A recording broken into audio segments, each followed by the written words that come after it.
أكبر الله أكبر الله أكبر لا إله إلا الله الله أكبر الله أكبر ولله الحمد الله أكبر الله أكبر الله أكبر لا إله إلا الله الله أكبر الله أكبر ولله الحمد. ازيكم يا بنات؟ عاملين ايه؟ رب تكونوا كويسين.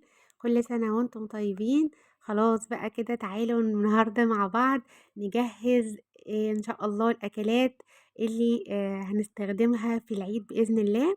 وكمان ان شاء الله هتفضل معاكي بعد العيد فيديو كده جميل، افكار اقتصادية. يعني مش هتشيلي هم الاكل والاسعار والحاجات دي. تعالوا كده بقى في الاول.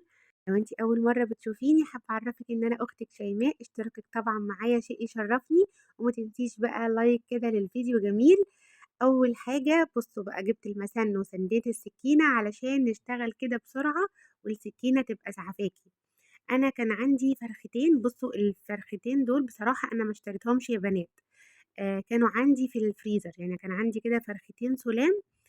فرُحت جايبة بقى الفرختين، غسلتهم كويس كده وهاقطّعهم، وتعالوا شوفوا كده تقطيعة حلوة للفراخ. هاقطّعهم دول، الوراك هاقطّعهم شيش للشوي. فبُصّي بقى، الورك في الشيش بيتقطّع على 3 قطع، الدبوس ما بيبقاش دبوس كامل أوي، شايفين؟ باقطّعه حتّة صغيّرة كده، باسيب الحتّة اللي فوق، وباقطّع الفخدة نفسها لقطعتين. دي تقطيعة بتوع الحاتي والمشويات بيقطّعوا الشيش بالطريقة دي كده. هتمسكي بقى الجناح، بُصّوا من ورا كده من عند العضمة، سهل أوي، بتروحي قاطعاه من هنا ومن هنا. وهاخد بقى الصدر كده قدّامي، هاطلّع منه بقى بانيه، ستريبس، شاورما، اللي أنتِ عايزاه. تقدري طبعًا لو أنتِ مش بتعرفي تقطّعي الفراخ أو صعب عليكِ أو بتاخد وقت، أنتِ أصلًا وأنتِ عند بتاع الفراخ إن أنتِ تجيبي مثلًا الفراخ بتاعتِك سليمة، وتطلبي منه إن هو يعمل لِك كل اللي أنا باعمله ده.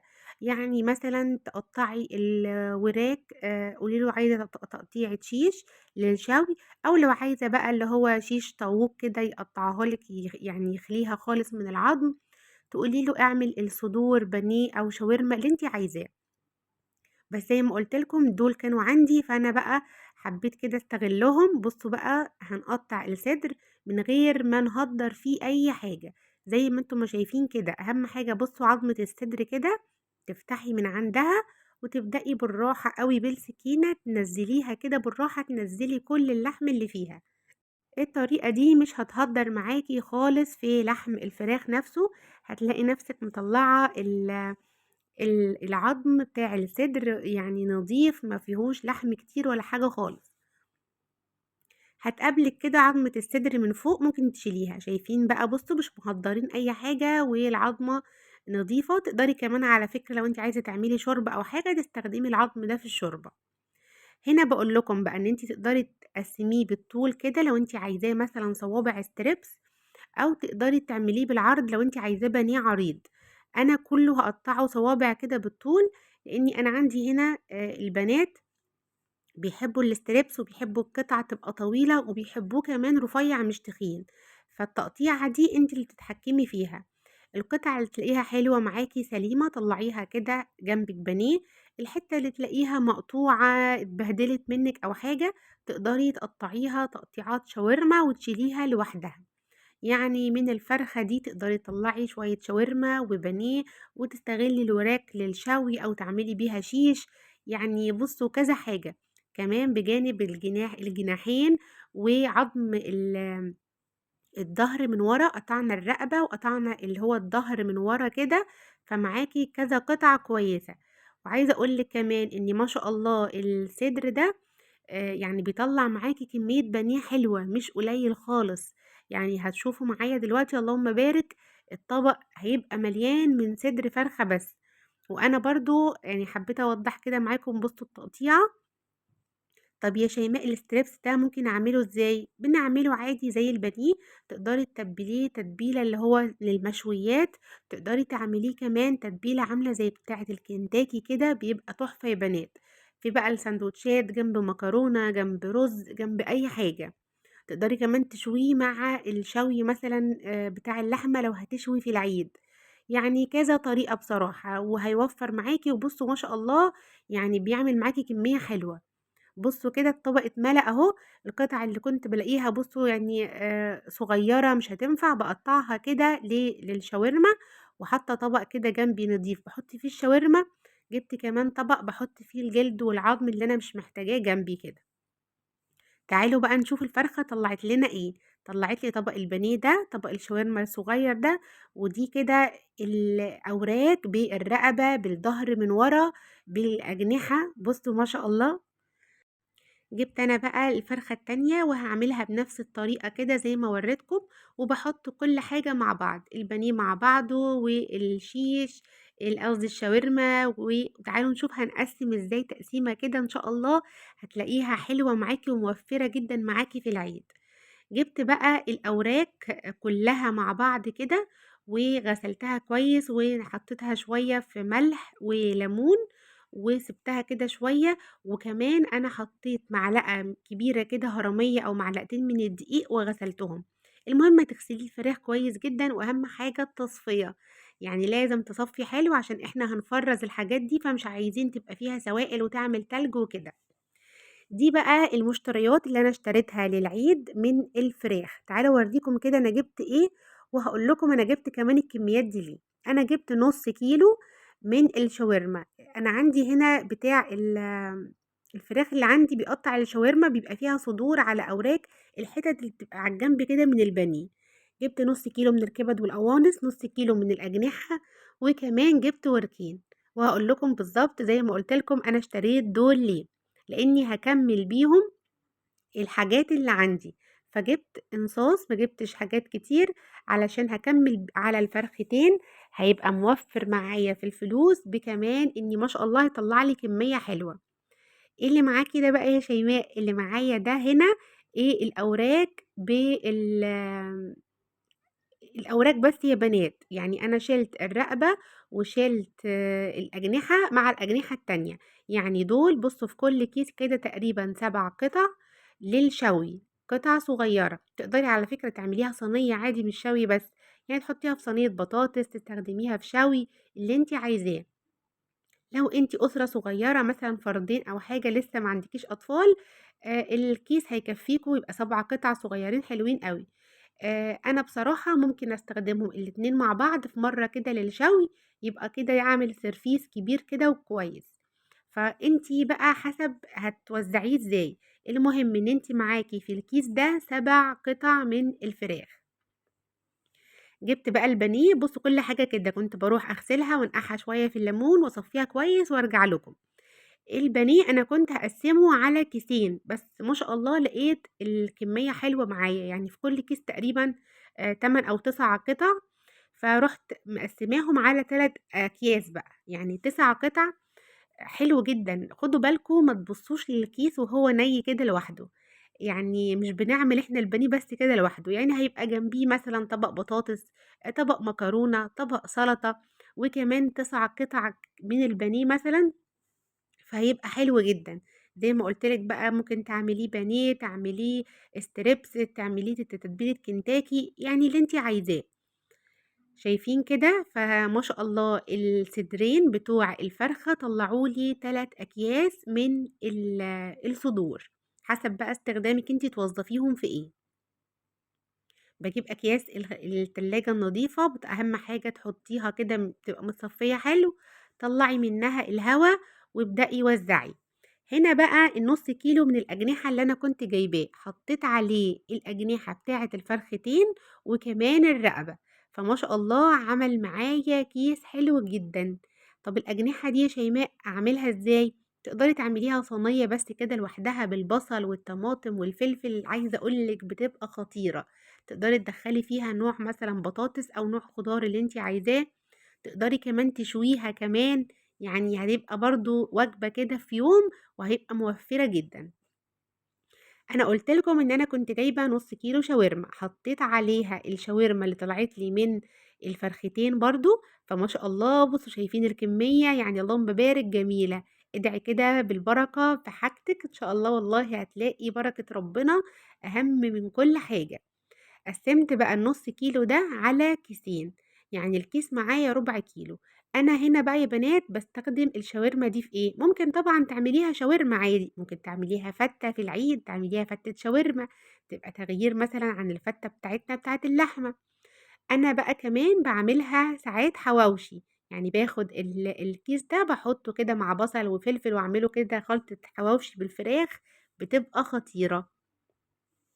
هنا بقى كان عندي النُص كيلو كبد وقوانص، ده بقى غسلته كويس جدًا، شِلت منه الدهون، وباورّيكم كمان إن أنا قطّعته، قطّعت الكبد والقوانص كده، علشان لمّا آجي أعملها تبقى سهلة ونضيفة ومتنضّفة ومتقطّعة على طول. حطيت النُص كيلو كلّه كده مع بعض في كيس واحد.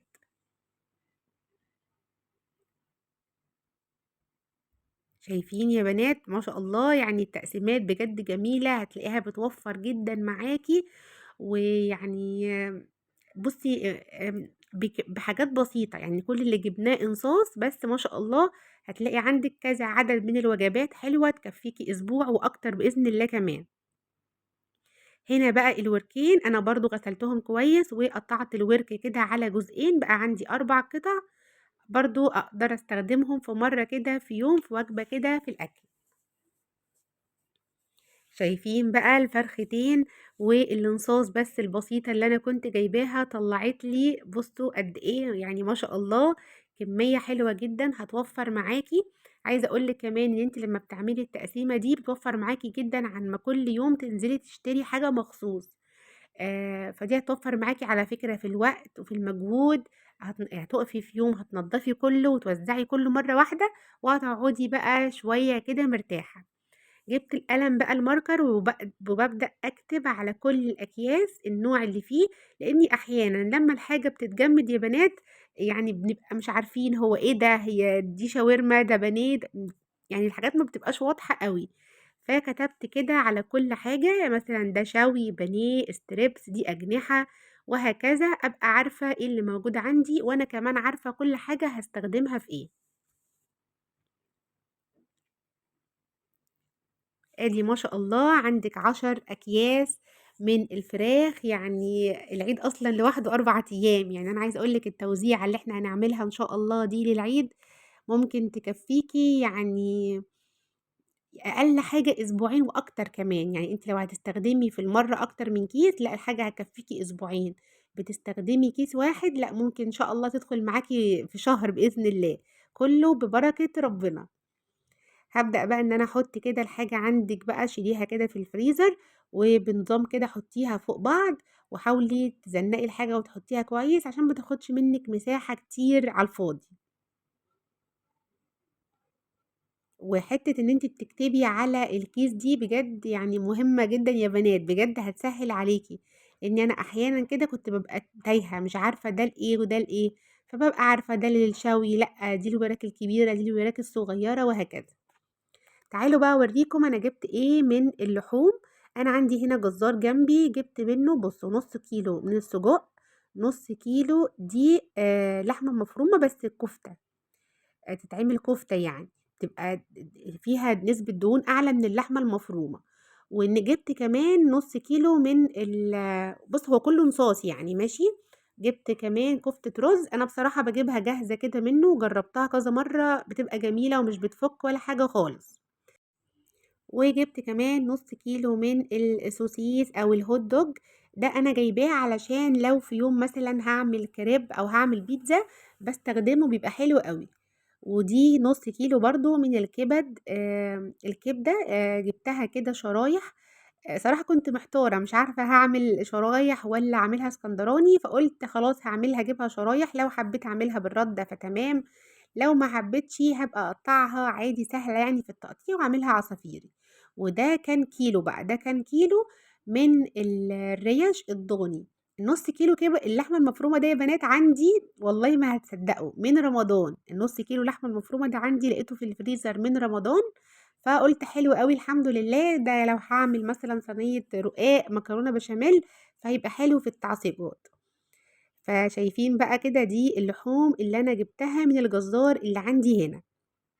تعالوا بقى كده نصبّع الكفتة مع بعض وأورّيكم كمان قد إيه بتبقى حلوة.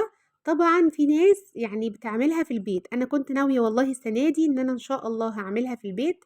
يعني بصراحة حاجات البيت بتبقى أنضف، الكمية ما شاء الله بتبقى أكتر بكتير وبتطلّع أكتر. يعني عارفة عارفين كنت عايزة أوزن معاكم الحاجة بس أنا ما عنديش ميزان، إن شاء الله أنا هابقى أجيب ميزان كده للمطبخ ونشوف الحاجة بعد ما بتتعمل بتطلّع قد إيه. بتلاقي في فرق فعلًا في البيت. بس زي ما أنتم عارفين إحنا كنا شايلين بقى الشقة وباعمل حاجات كتيرة أوي في البيت، وطبعًا شاركت معاكم كل الفيديوهات السابقة. فبصراحة ما كنتش فاضية، يعني كنت عايزة أخلّص، يعني أنا اليوم ده وقفت كده غسلت بقى. أنتم عارفين طبعًا برضه الفراخ بتاخد وقت بصراحة، فإنِّك بقى تقعدي تغسلي وتنضّفي وتقطّعي وتوزّعي الحاجات دي كلّها. وكنت نزلت يعني أنا في اليوم ده نزلت اشتريت الحاجة ووقفت عملتها، فكنت تعبت بصراحة فاستسهلت وجبت الكفتة كده من الجزار. بُصّوا سهلة جميلة ولا بتفُك ولا حاجة خالص، أهم حاجة يبقى جزار يعني أنتِ ضامناه وجرّبتِ الحاجة قبل كده. بلاش تجرّبي جزار جديد خاصةً في الأعياد، يعني عارفة لو جرّبتيه في يوم عادي من أيام العادية عادي، لقيتِ الحاجة حلوة لقيتيها وِحشة أديكِ جرّبتِ. لكن أيام عيد بقى وتجرّبي وتلاقي الحاجة مش عاجباكِ دي بصراحة بتبقى يعني مش حلوة بقى. فبُصّوا حطيت كده طبعًا إيديّا بابلّها شوية زيت وصبّعت الكفتة، دي نُص كيلو. فبُصّوا النُص كيلو ده يعني هيبقى كتير علينا في يوم واحد، لإني أنا كمان باعملها بالبطاطس، يعني أنا باحط بطاطس على الكفتة، مش بس إن هي بتكتر لي الكمية، يعني عايزة أقول لكم بتحلّيها والله بجد جدًا. يعني أنا الأول كنت باعملها كفتة عادي لوحدها بالصلصة زي ما بنعملها، في مرة كانت الكمية عندي قليلة، فبصراحة حطيت بطاطساية كده قُلت عشان تكترها شوية، اتفاجئت من حلاوة البطاطس. عارفين بقى بتاخد طعم الكفتة والصلصة، يعني يمكن بتبقى أحلى من الكفتة. فأنا وزّعت بقى النُص كيلو ده على كيسين، يعني الكيس تقريبًا ربع كيلو، فما شاء الله حجمه بيبقى كويس جدًا يعني. فهاحط معاها برضه بطاطس، فهتعمل لِك كده وجبة حلوة يعني للغدا في يوم. طبعًا بقى جنب رز، جنب فراخ، جنب لحمة، اللي أنتِ هتعمليه، وطبق سلطة أو لسان عصفور، يعني أيًا كان برضه هيبقى وجبات حلوة. أنا مش فاكرة أسعار اللحوم أوي، عشان كده ما رضيتش أقولها والله، إن أنا جايبة يعني الحاجات دي من فترة. اللحمة بقى أنا عندنا هنا جزار عند ماما اسمه أسامة، متهيأ لي الناس اللي عندنا يعني أكيد عارفينه. ده بصراحة يعني اللحمة بتاعته ما شاء الله لا يُعلى عليها.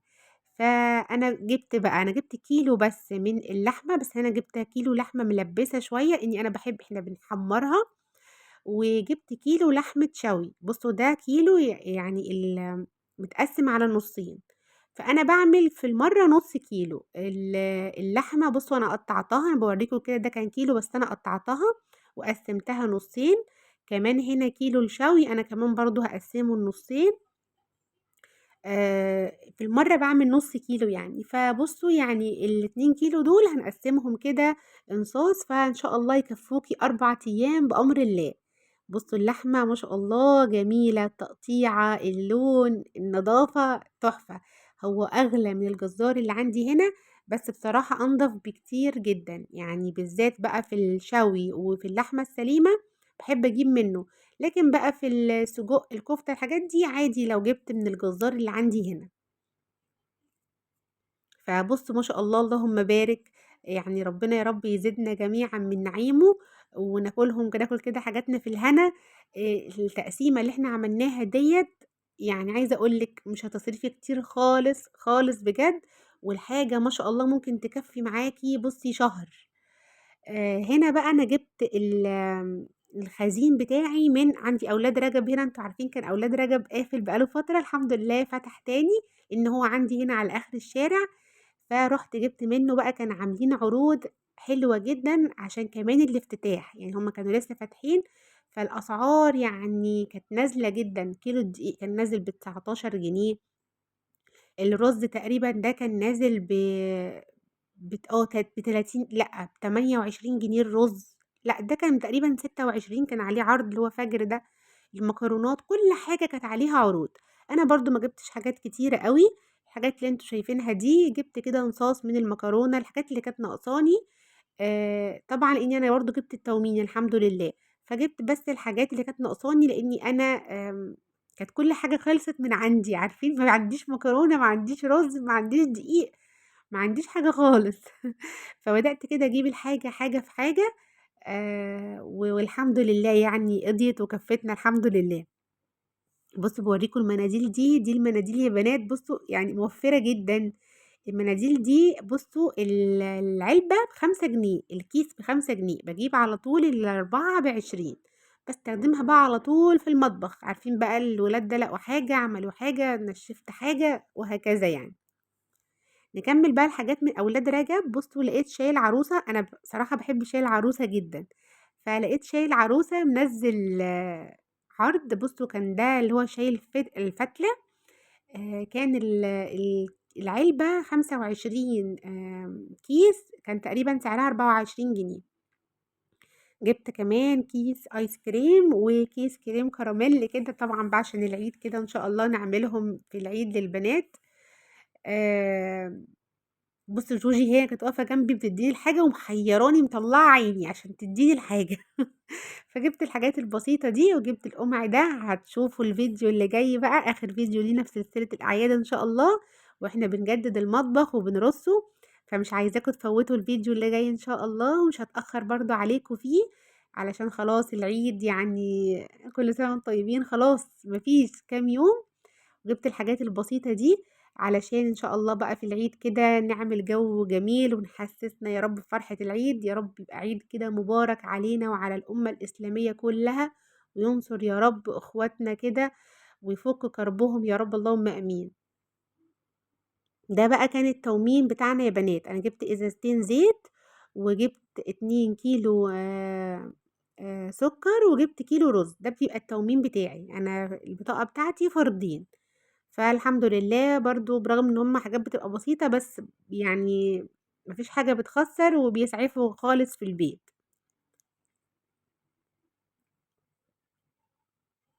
كمان كان المسحوق عندي خلص، أنا بقى لي فترة كده باستخدم باهي وحتى قُلت لكم عليه كذا مرّة، بُصّوا يعني أنا مرتاحة فيه جدًا، ريحة تحفة، نضافة تحفة، يعني اتفاجئت بصراحة منّه، جميل، جميل أوي يعني.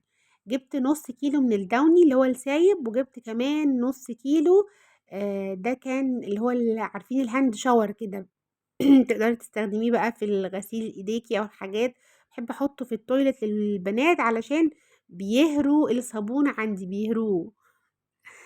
بُصّوا بقى وأنا في السوق لقيت الويكا كانت ب15 جنيه، مش عارفة بقى عندكم بكام، والبامية اللي هي عارفين الصغيرة الزيرو دي كانت ب35 فكان سعرها بجد حلو جدًا، جدًا الويكا، فجِبت 2 كيلو من الويكا، يعني الشنطة دي ب30 جنيه. إحنا بنحب الويكا جدًا، وكمان عايزة أقول لكم إن أنا مش باستخدمها كويكا بس، يعني ممكن عادي لو هاعمل طاجن مثلًا بامية وأحط فيه كام قطعة لحمة وأحطها، ممكن أستخدم الويكا عادي خالص. آمم، فكان سعرها جميل، بُصّوا بقى يعني قمّعتها وقطّعتها كده وغسلتها كويس وصفّيتها في المصفى بتاعة الخضار بتاعي، وهابدأ بقى إن أنا أشيلها كده في أكياس، دايمًا أنا باقول لكم الحتّة دي، أنا حتى لو مش هاشتري الحاجة ومثلًا أنا في السوق ولقيت حاجة نازلة بسعرها تكون حسيت إن هي رخيصة، على طول باجيبها واشيلها، الحاجة مش هتخسّر، حتى لو أنتِ مش محتاجاها دلوقتي، بتلاقيها عمّالة بقى بتغلى، تنزل، تطلع، أنتِ بتبقى الحاجة عندِك وريّحتِ دماغِك. فبجد اعملوا كده، يعني لو أنتِ عندِك مكان مثلًا، عندِك مكان في الفريزر بتاعِك أو عندِك مثلًا deep freezer لمّا تلاقي حاجة رخيصة بجد وأنتِ طبعًا بتحبوها وبتستخدميها، هاتيها في الوقت ده عشان بعد كده بتغلى وبتقولي يا ريتني كنت جبتها. فبُصّوا ما شاء الله ال2 كيلو طلعوا لي بُصّوا كام كيس، أنا مقسّمة الأكياس يعني قليلين مش كتير أوي على قد الأكلة بتاعتنا، لإن إحنا بناكل الوجبة يوم واحد يا بنات، يعني أنا باطبخ كل يوم صابح بصابح، فعلشان ما يتبقاش مني حاجة لتاني يوم، أنا ما باحبش أرمي حاجة، فأنا عارفة المقدار اللي إحنا بناكله، فقسّمت الأكياس كده عليه. فما شاء الله بُصّوا طلعوا لي 9 أكياس، كمان بقى العيد مش هيكمل غير بالصابون. كان الصابون عندي خلص، اشتريت كيس من الصابون، أنا عملت معاكم كذا مرّة، بس الكيس ده أحلى صابون أنا جِبته، الكيس اسمه أمورة، تقريبًا كان سعره 20 جنيه، الكيس ده بيعمل 8 لتر، بس أنا اتفاجئت إني لمّا فتحت الكيس لقيت فيه عبوتين، يعني حاجتين مش واحدة، مش عارفة ده هو فعلًا كده والّا غلط والّا إيه، فالكيس لوحده بيعمل 8، فالاتنين بيعملوا تقريبًا 16 كيلو من الصابون. عايزة أقول لكم إن الكمية اللي قدّامي دي أكتر من 16 لتر يا بنات، بس ب20 جنيه، وعايزة أقول لكم والله تقيل وبينضّف وتحفة، فحبيت أشارك معاكم الأفكار دي، ويا رب يكون الفيديو كده عجبكم واستفدتوا منه، وما تنسوش بقى اللايك، وكل سنة وأنتم طيبين، وباي باي. الله أكبر الله أكبر الله